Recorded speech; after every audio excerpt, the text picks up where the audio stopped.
이것이 정치다. 오늘은 이우현 새누리당 의원, 한정혜 새정치민주연합 의원과 함께하겠습니다. 어서 오십시오. 안녕하세요. 안녕하세요. 예. 오늘 박근혜 대통령이 전격적으로 이 장관 두 자리 그리고 여러 명의 차관을 교체했습니다. 그리고 청와대 외교안보 수석도 교체했습니다. 뭐 크게 두 가지 같습니다. 하나는 정치인 출신들의 당 복귀, 네. 또 하나는 외교안보 라인의 개편, 이렇게 돼 있는데 어떻게 평가하십니까?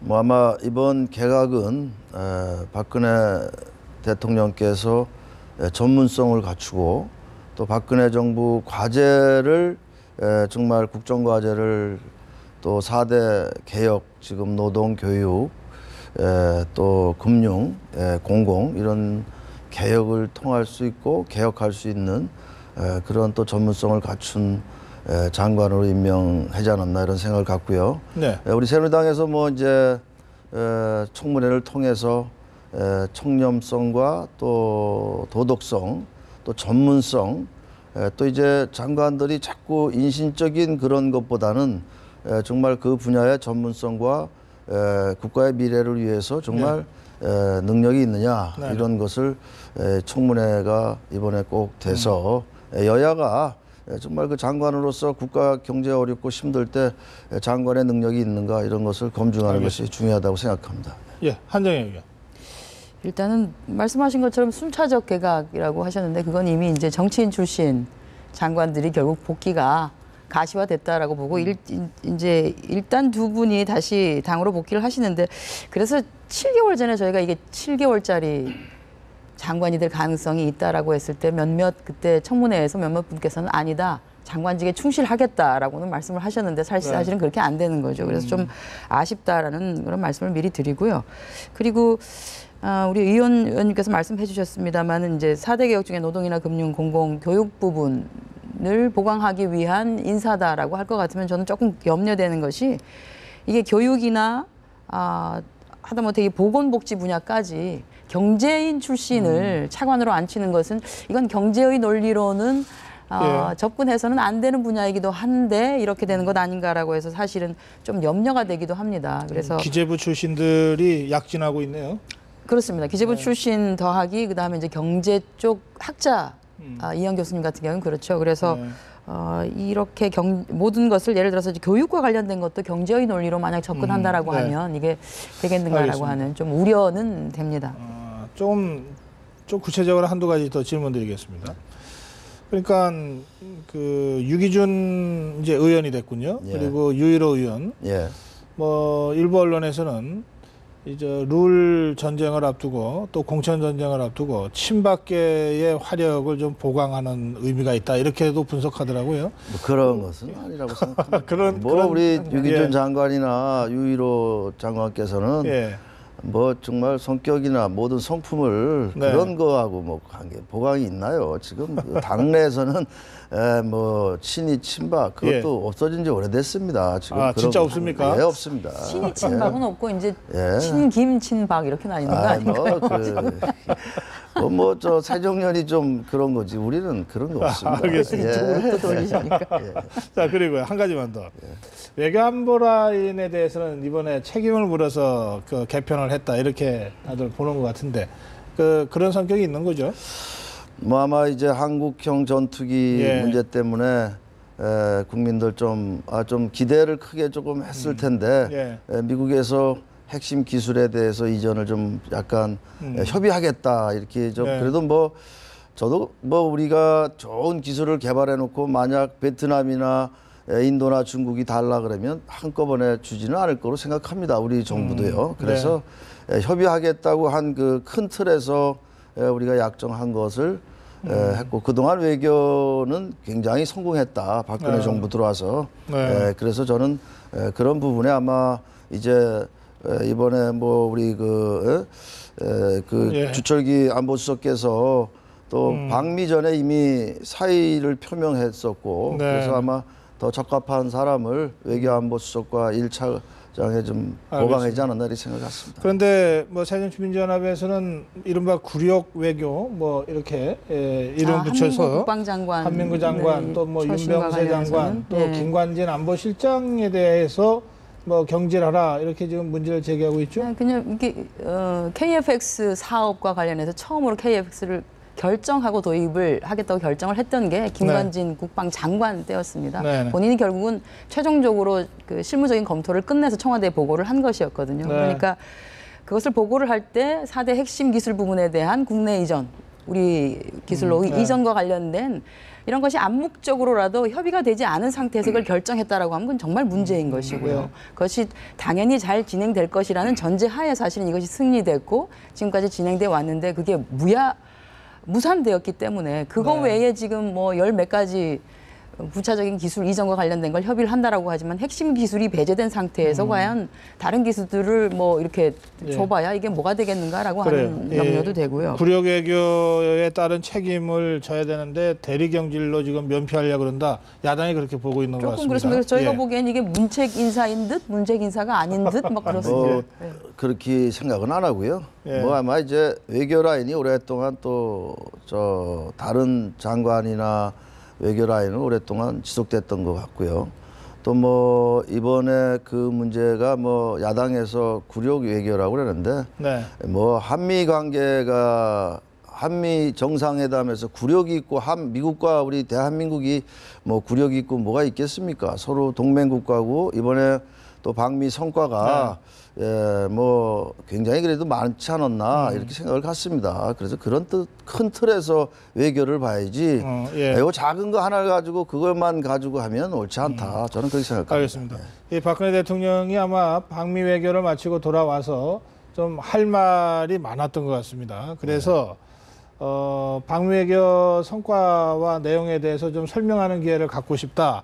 이래서 제안됐던 게 김무성, 문재인 두 대표, 그다음에 원유철, 이종걸 두 원내대표와 대통령이 청와대에서 좀 만나자 이렇게 제안한 거예요. 그 새정치민주연합이 그 최고위원회의를 열어서 그 제안을 거절했습니다. 거절하고 거절하진 않았습니다. 3자 회담으로 역제안을 했죠.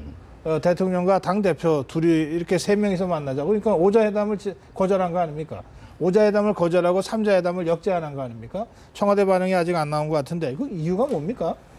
그냥 만나면 될 것 같은데 왜 둘을 빼고 만나야 일단 청와대에서 그런 제안을 한 것은 좀 굉장히 긍정적이라고 보고요. 그렇게 갔다 와서 방미를 뭐 적극적으로 설명하는 것은 굉장히 좋다. 그런데 지금 이제 현안 중에서 이게 청와대발 국정교과서 파문이 있습니다. 이게 아무 일도 아닌 것처럼 마치 아무런 일이 일어나고 있지 않은 것처럼 이것을 빼고 나머지 이번 정기국회에서 민생법안과 관련된 걸 뭘 어떻게 합시다. 방미는 이랬습니다. 이렇게만 하고 지나가기에는 지금 상황이 그렇지 않은 거죠. 5명이 만나면 그 얘기를 못하고 3명이 만나야 그 얘기를 합니까?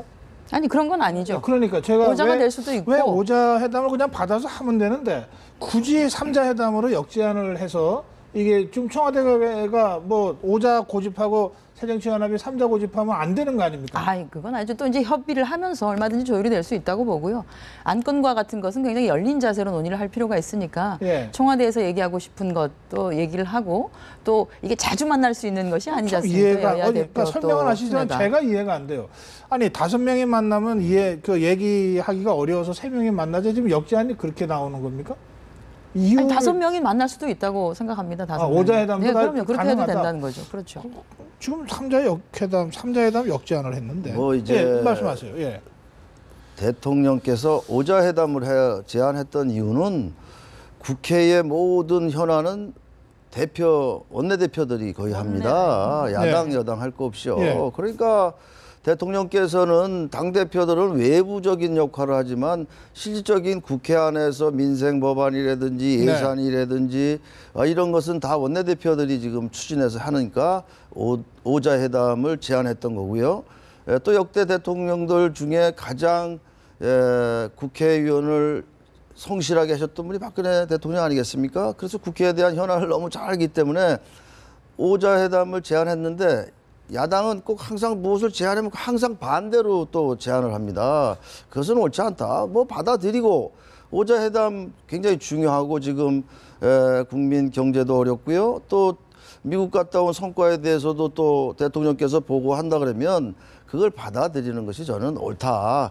여기서 무슨 3자 회담을 해서 당대표끼리 3자 회담을 해서 지금 국정교과서 그거는 별개다. 국정교과서는 역사학자들이 좀 더 좋은 대안을 가지고 하나의 교과서를 온 우리 학생들한테 어린이들한테 미래에 가르쳐 주는 것은 대안이지. 알겠습니다. 그걸 가지고 예. 지금 모든 정치 현안이나 국가의 현안을 국정교과서에다 예, 맞는 알겠습니다. 것은 옳지 않다 생각합니다. 저는 대통령과 정치 지도자들이 자주 만나는 게 좋다고 늘 저도 생각하거든요. 그렇게 생각합니다. 네. 그래서 5자면 어떻고 3자면 어떠냐 단순하게 전 그렇게 생각해서 지금 질문 드리는 건데 뭐 이게 뭐 약간 차이가 있다 그러고 근데 아까 한정혜 의원은 5자도 좋다 이런 말씀을 또 하셔서 5자도 예, 되는 알겠습니다. 거죠. 네, 예. 네. 그리고 5자가 만나건 3자가 만나건 뭐 의제에 제한 두지 않고 얘기하면 되는 거 아닙니까? 그렇습니다. 맞습니다. 그렇게 그리고 보통 이제 따지면 뭐 예. 아시겠지만 청와대를 들어간다라고 하면 여야 원내대표 간에는 예. 원내 전략해서 사전에 좀 조율을 하고 들어가죠. 좀 예. 그렇지 않습니까? 대통령 알겠습니다. 만난 자리에서 그래도 그럼 어느 이건 정도 어떻습니까? 합의를 하고 지나가니까요. 새정치연합의 이종걸 원내대표는 근데 청와대가 5자 회동을 제안하고 문재인 대표가 최고위원회를 긴급하게 열어서 3자 회담을 역제안한 이 과정을 이종걸 원내대표는 몰랐다 그러더군요. 지금 조금 전에 제가 기사를 확인하고 왔어요. 기자한테. 그러면 예. 이건 또 뭔가 참 청와대발 아마 긴급한 회동에 대해서 우리 지도부가 다 완전하게 모이지는 아니하고 예. 아마 최고위원회 모일 수 있는 분들 정도만 모여서 얘기를 하는 과정에서 그렇게 돼서 아마 이종걸 대표께서 같이 뭐, 참여를 못 하신 것 같습니다. 네. 5장은 3장은 좀 빨리 만났으면 네, 좋겠습니다. 네. 자, 그렇고 소통해야죠. 예. 네. 그런데 사실 이거 아무 일 없었던 듯이 만나기가 참 이게 참 어려운 상황이 정치권에서는 지금 전개되고 있습니다. 이를테면 문재인 대표가 박근혜 대통령과 김무성 대표를 직접 겨냥하면서 친일과 독재의 후예들이다. 뭐 이렇게 얘기하고 이 친일과 독재를 미화하기 위해서 역사교과서 국정화를 추진하고 있다. 이렇게 성격 규정을 하고 있잖아요. 그러니까 뭐 이 문제를 둘러싸고 막 또 어지러운 공방이 지금 계속되고 있는 상태입니다. 네. 뭐 이번에는 문재인 대표와 김무성 대표가 직접 마이크 들고 지금 싸움을 하고 있는 네. 형국이잖아요. 제가 싸움이라 표현해서 어떨지 모르겠습니다만 이 상황은 어떻게 보시는지요? 한정혜 의원께서 먼저. 그 상황은 일단은 지금 상황이 국민들은 이러신 것 같습니다. 지금 살림살이가 굉장히 어렵고 민생이 네. 어려운데 왜 이 국정교과서 청와대 이런 것을 터트려서 사실은 국민을 더 분열시키느냐. 민생에 집중할 수 있게 해달라고 하는 불만들도 좀 있으신 것 같고요. 네. 또 하나는 이미 친일 교과서와 관련된 부분이 이미 2013년에 저희가 교학사 교과서를 통해서 한번 이 파란을 겪고 지나갔습니다. 그래서 아마 정부가 국정교과서를 가지고 나온다라고 하는 게 그 재판이 될 가능성이 굉장히 크다. 그 교학사 교과서가 어찌 보면은 시장에서 살아남지 못한 것이었거든요. 뭐 판단을 못 받은 것이죠. 그래서 사라지게 되었는데 그것이 안 되니까 결국 국정교과서로 가는 것 아니냐 해서 아니라고는 하지만은 사실은 우리 임시정부를 좀 부정하는 그리고 네. 친일이 어쩔 수 없었다라고 하는 시대적인 논리들을 갖다 붙이는 친일 사관에 입각한 역사 교과서가 나올 것이 너무나 자명하다 이런 것에 대한 그런 게 우려 걱정이 돼서 지금 계속 네. 문제를 제기하는 것이다. 그렇습니다. 예, 이 의원요. 뭐 문재인 야당 대표께서 뭐 어떻게 보면 정치인으로서는 아주 정말 저질적인 말을 했다. 개인적인 인신 공격을 했다. 어떻게 뭐 대통령한테 독재제 딸이라고 이렇게 이야기하고요. 또 뭐 일제 이런 것을 얘기하는 것은 옳지 않다. 개인한테는. 지금 국민이 많이 분노하고 있습니다. 지금 역대 대통령들 여론조사를 하면 박정희 대통령이 1위입니다. 그분이 모셨던 비서실장 했던 노무현 대통령 몇 번째입니까? 마지막 쪽이지 않습니까? 그러면 야당 대표로서는 그런 말을 해서는 안 된다. 저는 야당 대표는 야당 대표답게 정말 비판할 수 있습니다. 국가 정책에 대해서 또 국민이 어렵고 청년 일자리 이런 거 비판할 수 있습니다. 그런데 개인적인 이런 인신 공격은 옳지 않다. 이것은 국민한테도 사과해야 되고 또 대통령이나 우리 김무성 대표한테도 사과해야 된다. 이렇게 생각합니다. 예, 새누리당은 인신공격성 발언이라고 지금 규정하고 잠깐 있어요. 조금 정정을 해드려야 되는 게 지금 국민들한테 여론조사를 하면 가장 인기가 있는 역대 대통령을 하면 사실 노무현 대통령이 1위를 하시고요. 그리고 박정희 대통령 이렇게 나오십니다. 그래서 그거는 좀 오해가 없었으면 좋겠고요. 인기가 아니고요. 그때 뭐 여론조사가 여러 차례 나왔잖아요. 네, 맞습니다. 그렇게 되어 있고 조사마다 조금씩 다르죠. 조사마다 조금씩 다른 것이긴 합니다만 그렇다는 것이고 박정희 대통령에 대해서 우리 국민이 생각하는 것은 정확합니다. 그분이 산업화와 관련돼서 분명히 공이 있다. 그러나 그 공의 뒤안길에서 과라고 하는 것도 분명히 있고 저는 어느 정부, 어느 지도자이든지 간에 오류는 분명히 있을 수 있다. 잘한 것과 잘못한 것이 있을 수 있는데 잘한 것을 우리가 칭찬을 해주고 잘못한 것은 우리가 그렇게 하지 않으면 됩니다, 앞으로. 그런데 이것을 가리려고 해서는 안 된다는 것이죠. 잘한 것은 잘한 것대로, 잘못한 것은 잘못한 것대로 사실을 그대로 알리는 것이 중요하다고 보는 것입니다. 정치권에서 역대 대통령들을 너무 이렇게 비하하면 안 된다. 우리 새누리당에서 노무현 대통령에 대해서 잘 얘기 안 하지 않습니까? 거기서 새정년에서 당대표가 돼서 박정희 대통령에 대해서 자꾸 얘기하면 옳지 않다. 그거는 우리나라 국민들은요, 그런 것을 고쳐야 됩니다. 내가 한 것은 잘했고 남이 한 건 못했다. 역사책에 지금 어떻게 돼 있습니까? 이런 거에 대해서 국민이 분노하고 또 국민들은요, 역사책이 다 하나인 줄 알았다는 거예요. 우리가 배웠듯이. 근데 지금 역사책이 8개, 9개씩 있다 그러니까 깜짝 놀라는 거예요. 이런 대한민국의 역사를 우리 아들, 딸들한테 가르친다? 한 집안의 형제가 다른 교과서에서 다른 공부를 하고 있는 겁니다. 이런 대한민국이 어렵습니까? 그러니까 중도에 있는 역사학자들을 모아서 올바른 것을 만들자고 하는 것이 박근혜 대통령의 취지와 또 정부의 아니지, 이것을 무슨 보수 진영에서 무슨 지금 정부에 맞는 역사를 만들자고 하는 것은 박근혜 대통령이 절대 아니다. 이것은 우리 국민들도 꼭 알아줘야 되겠다. 좌파나 강한 보수나 이거는 거기에 안 놓고 오히려 중도에 있는 역사학자들이 지금 많이 참석하지 않습니까? 저는 뭐 좌파는 안 넣는다라고 하는데 김무성 대표께서는 역사학자들의 90% 이상이 좌파다라고 이미 하셔서 도대체 그 수치는 어디서 나온 건지를 몰라서 그 자료를 좀 우리 교과위 하면서 교과위원들이 좀 그런 자료를 내놔라고 했더니 교육부도 그런 자료는 갖고 있지 않다라고 하더라고요. 이런 식으로 이제 그 공당의 대표께서 어떤 특정 집단을 향해서 당신들은 좌파다라고 이렇게 규정 짓는 것, 이런 것들이 저는 국민을 분열시키는 것이라고 생각하고요. 그런 차원으로 보면 김무성 대표도 알겠습니다. 그런 식으로 규정 짓는 것은 잘못했다라고 봐집니다. 지금 황우여 교육부 장관께서도 사실 자유 발행제로 가야 된다. 국정교과서가 사실 답은 아니다라고 본인도 그 TV에 나와서 이렇게 말씀을 하신 게 있습니다. 만약에 옛날에? 아닙니다. 언제? 18일 날 일요진단에 나와서 그렇게 우리가 국정화를 18일이면 어제 그제입니다. 일요진단에 그래요? 나오셔서 그렇게 말씀하셨습니다. 인터뷰에서. 그러니까 국정화가 답은 아닌 것이고요. 검인증을 통해서 그 교육부가 가지고 있는 지침을 세부적으로 조율을 하시면 됩니다. 그런데 그것이 좀 빨리 진행이 되지 않는다라고 하는 그런 조갑증 같은 것이죠. 그런 것 때문에 이걸 국정으로 바꾸겠다라고 하는 것은 오히려 이게 역사의 바퀴를 자꾸 뒤로 돌리는 것밖에 되지 않는다. 그 프로그램을 제가 직접 보지 못해서 제가 사실관계를 다시 한번 여쭤보는 18일 날 있었던 맥락적으로 KBS 일요진단 정확하게 뭐라고 말씀하셨는 거냐면요. 저희도 국정을 영원히 하자는 것은 아니다. 바람직한 것은 자유발행제다. 이렇게 했습니다. 지금은 국정화가 필요하고 그러나 이걸 영원히 하자는 건 그게 아니다. 말이 안 맞다는 거죠. 그러니까 결국은 자유발행이 황우여 장관의 맞다는 발언은 것이죠. 그런 발언이었다는 거죠. 그렇습니다. 지금 국정화를 반대하는 그리고 이제 것이 역사학자들의 말을 따르면 역사학자들이 중국에서 지금 진행하고 있는 동북공정 그리고 일본에서 진행하고 있는 역사 왜곡 이것과 관련해서는 교과부가 굉장히 외교부도 그렇고 역사학자들의 도움을 굉장히 많이 받았다는 거죠. 각 학계로부터. 그런데 이번에 알겠습니다. 국정제와 관련해서는 단 한 번도 의견을 들은 적이 없다. 그러니까 이게 앞으로 뭐 내년에 바로 시행하는 것이 아니고 내년 후년도부터 우리 학생들이 배우는 거 17년부터? 아닙니까? 그러니까 올해부터 내년까지 충분히 검토하고 많은 역사학자들 중도에 있는 분들이 올바른 역사를 가치관을 가진 분들이 만들면 되는 겁니다.